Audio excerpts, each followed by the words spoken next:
Dear colleagues, ladies and gentlemen, I am glad to welcome all you in Rome at the second UN Food Systems Summit.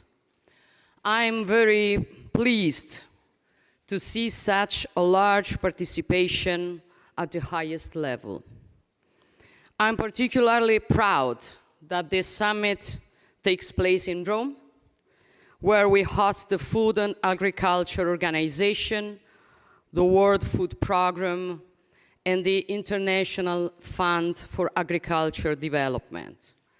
I would like to thank Secretary General Guterres for deciding to celebrate this appointment here in the Eternal City, and also the General Director for hosting us. For 3 days, Rome will become the food security capital of the world, a choice that pays tribute to Italy's traditional commitment to this crucial issue. Food security has always been, indeed, one of the strategic guidelines of our foreign policy, and a priority area of Italian development cooperation.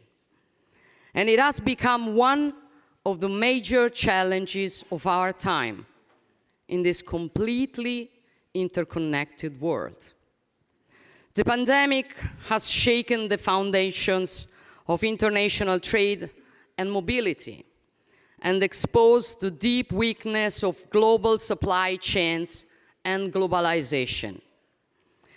As we work to overcome the impact of the pandemic and rebuild global trade flows, Russia's war of aggression against Ukraine disrupted global energy prices and helped unleash waves of inflation around the world at the expense of the most vulnerable nations, especially in the global south.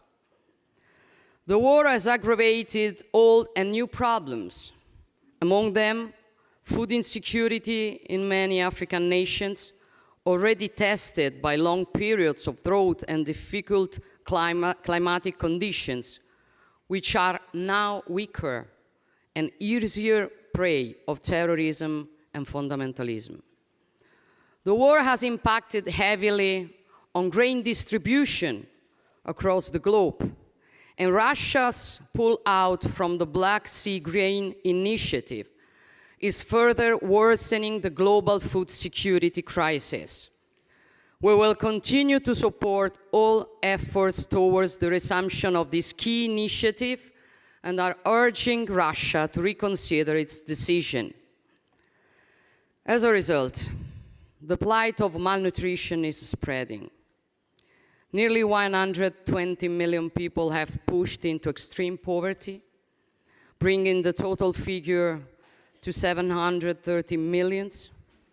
Almost 600 million people will be chronically undernourished in 2030. And this situation has an impact on our lives, on each and every one.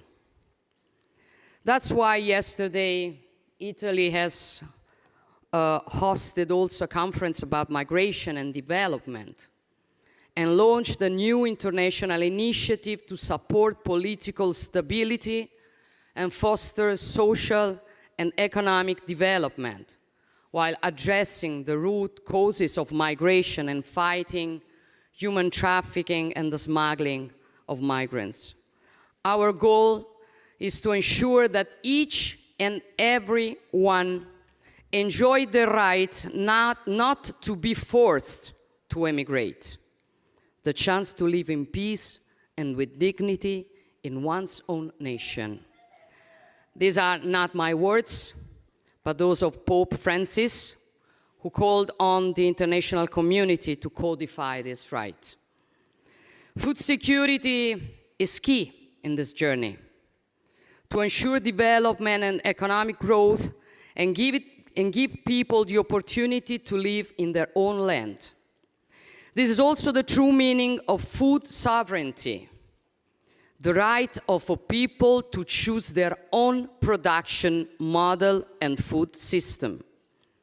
Moreover, a stronger relationship between land, people, and labor delivers more quality food and sustainable production chains. I often refer to the issue of the Global South, and of Africa in particular, not only because Italy is one of the continent's closest neighbors, but above all, because Africa is not a poor continent. On the contrary, it is full of resources. It holds half of the world's mineral resources, among them rare earths. Almost 50% of its land is arable, giving it the potential to feed all its population. The spirit of the Mattei Plan for Africa stems from these facts. We need to establish a non-predatory cooperation model, aiming to shorten value chains and to partner with the African nations to enable them to live well off their own resources. With the same approach, we need to cooperate with all nations around the globe to support them in creating their own prosperity. The prosperity of our neighbors is our prosperity. That is why we're here today. And I expect that we all agree on concrete actions. For this reason, I believe it is important to invest in research and technology to innovate our food systems, to enhance sustainability, to improve the quality and quantity of the productions. Italy will invest in Agritech, a strategic research center in Naples, to develop new technologies starting from the aerospace sector and their application in agriculture. I believe that innovation must work together with our identity and tradition.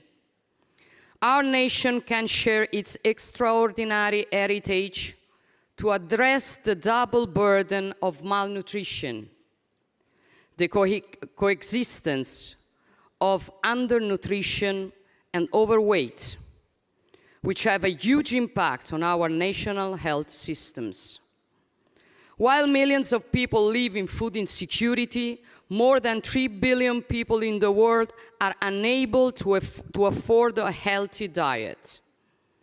The principle of the Mediterranean diet might offer a solution because it is not expensive, is based on seasonal local raw materials, respecting the territory and its biodiversity.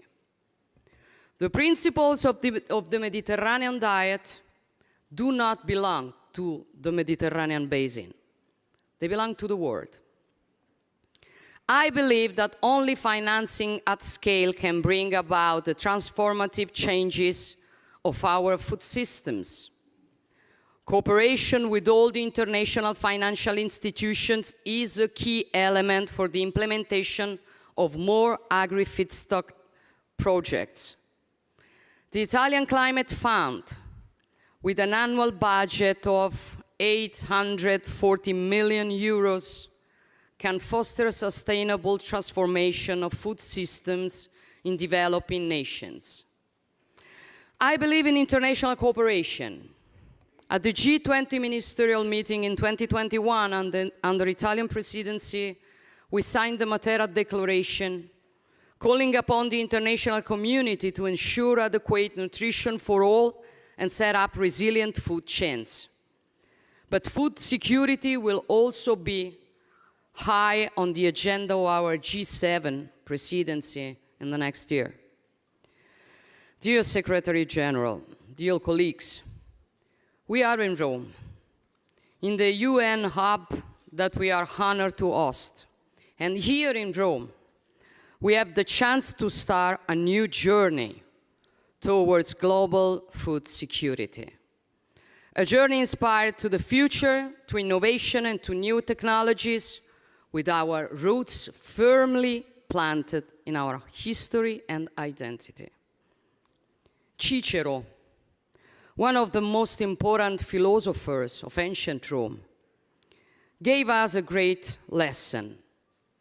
He said, of all the arts from which we derive some profit, none is better than agriculture, none more profitable, none sweeter, none more worthy of a man and of a free man.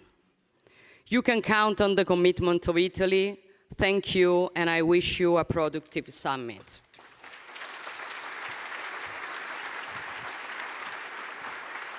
Thanks.